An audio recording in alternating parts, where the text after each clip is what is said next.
If you're trying to break into an NBA front office and you don't have connections, I'm going to save you a lot of time. The question isn't, how do I meet the right person? The real question is, how do I become useful enough that the right person can't ignore me? Connections can open a door, but if you can't do the job, you won't last. And most people chasing this don't actually understand what the job is. So in this video, I'm going to give you the real breakdown.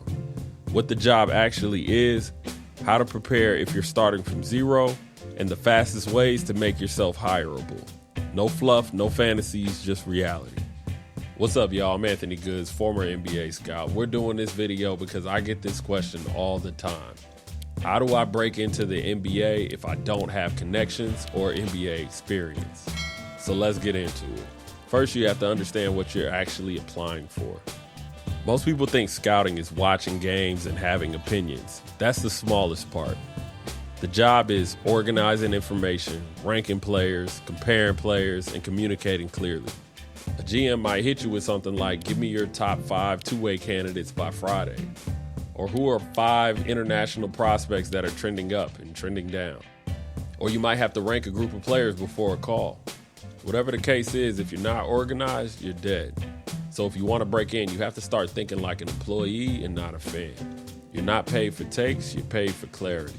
The next thing, which I think is very important, is you need to do the job before you have the job. Here's the part nobody tells you. You don't need permission to scout. Start local. Watch high school players near you. Build a board, rank them, write reports, save them, revisit them in a year. This is how you build skill. This is how you build confidence. And this is how you prove you're not just talking. Ultimately, you want to have documentation of you practicing, evaluating progression. And it's not necessarily for you to give to somebody else. It's more so for you to build your own skill set. And don't make this complicated. Keep your list simple. You have your overall board, your best shooters, best defenders, best guards, best wings, best bigs, two-way candidates, international prospects. These are the type of lists we had in the NBA, but you could easily doctor these to fit whatever level you're scouting. You could do this with high school seniors that'll be moving on to college, or you could do it with high school freshmen that'll be at a particular high school for the next 3 years. The objective is to get started and to get reps. Moving on. So for those of you that have never played the game, I'm going to explain how you catch up.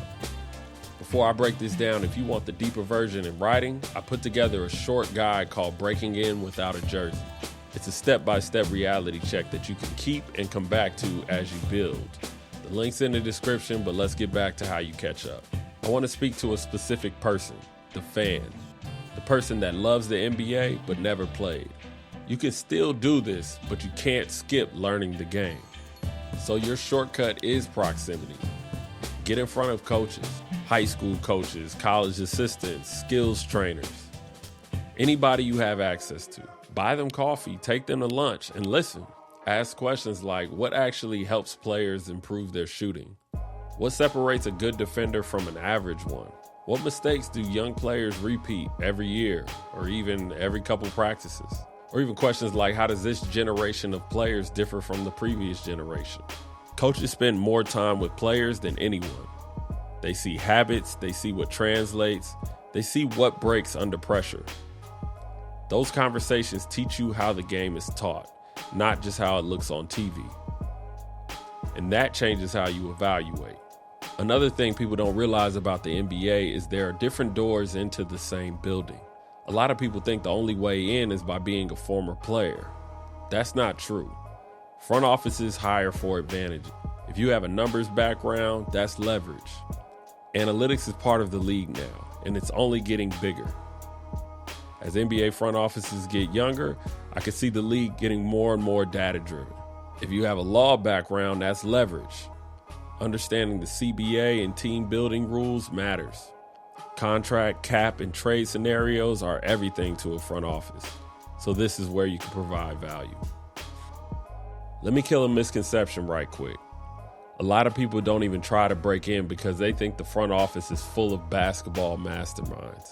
Like everybody in there was born with a superpower.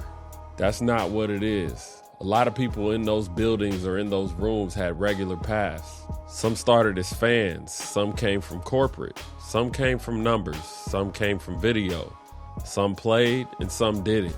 The difference is they did the work and they stopped disqualifying themselves. And if you ever get in that room, don't be the person that says, I'm not at your level, but nah, you're paid to have an opinion. Do the work, say it with your chest. If you're wrong, you learn. And if you're right, you added value. Either way, you belong in the conversation. Let me give you 2 real actionable moves. If you don't have connections, your job is to increase your surface area for luck. The more people you meet, the more rooms you're around, the more chances you have to get lucky. First thing is follow every NBA team on LinkedIn. I'm talking every NBA team, not just your favorite one, because a lot of entry points get posted publicly. Internships, ops roles, short-term positions around draft season. Some teams are required to post these job openings publicly. These positions could already be filled and they're just checking a box, but it never hurts to get this kind of information. The second thing is you have to go to NBA Summer League. Summer League is one of the best places to build relationships. It's the one time in the year where the whole basketball world is under one roof. Front office, scouts, coaches, agents, everybody's in the same building for a week. And this is all levels of basketball. You need to expand your network, not just in the NBA, but just your network at all levels, internationally, college, and even at the high school level. And Summer League is the best place to do so. You can bump into people at the arena, you might see some people in a lobby, and that's where you have to understand something. There's a fine line between a respectful introduction and being a disturbance. No better way to ruin your chances than proving you can't read the room. So if you go with the right mindset. You're not going there to chase people down. You're going there to be around the ecosystem, learn how it moves, and start building familiarity. Because in this business, familiarity matters. People help who they recognize. People trust who they've seen consistently. And the spirit of all this is simple. Meet as many people as possible. Not to ask for a job on day one, but to give yourself chances to get lucky later. LinkedIn keeps you aware of openings. Summer League increases your chances of bumping into the right people. And if you combine that with proof of work, reports, boards, a process, you're not just interested. You're becoming somebody they can actually take seriously. Switching gears a little bit, I want to talk about why most people lose on this chase to getting into the NBA. Most people fail because they're chasing the title. Here's the truth. Most people don't fail because they're not smart. They fail because they want the logo and the lights without understanding the lifestyle. Long nights, long travel, watching games alone, writing reports that nobody claps for. And here's another truth. Every scout is wrong sometimes. The good ones stay humble. They adjust. They don't get emotional about being right or wrong. They do the work and they improve their process. Scouting is not about being right once. It's about being useful consistently. And if you have a tech background, that's leverage. And I don't mean apps. I mean infrastructure. Where reports live, how information gets stored, how film and intel gets shared internally. Who has access to what? How you protect information so it doesn't leak. Teams need people they can trust to keep systems clean and secure. So no matter what your background is, the question is the same. What advantage do you bring into the building?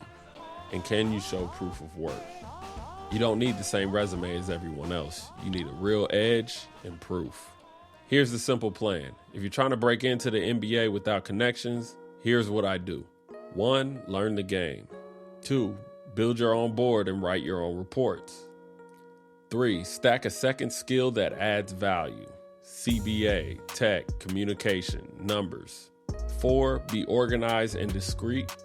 And most importantly, 5, be consistent long enough that your work becomes undeniable. That's it. Not glamorous, but real. Because the truth is, people don't need more motivation. They need a clear picture of the job and a plan to prepare. So I put together a short guide called Breaking In Without a Jersey. It's not hype and it's not a flex. As I said, it's a step-by-step reality check that helps you decide if you actually want this lifestyle. And it shows you how to prepare yourself the right way. A lot of people are asking me the same questions and I don't have time to sit on the phone with everybody, so I put all this information in one place. If you're serious, the link is in the description. It's something you keep with you and come back to as you build your own path. That's it. I appreciate y'all. Please subscribe if you want more front office or coaching breakdowns, and I'll catch y'all on the next one.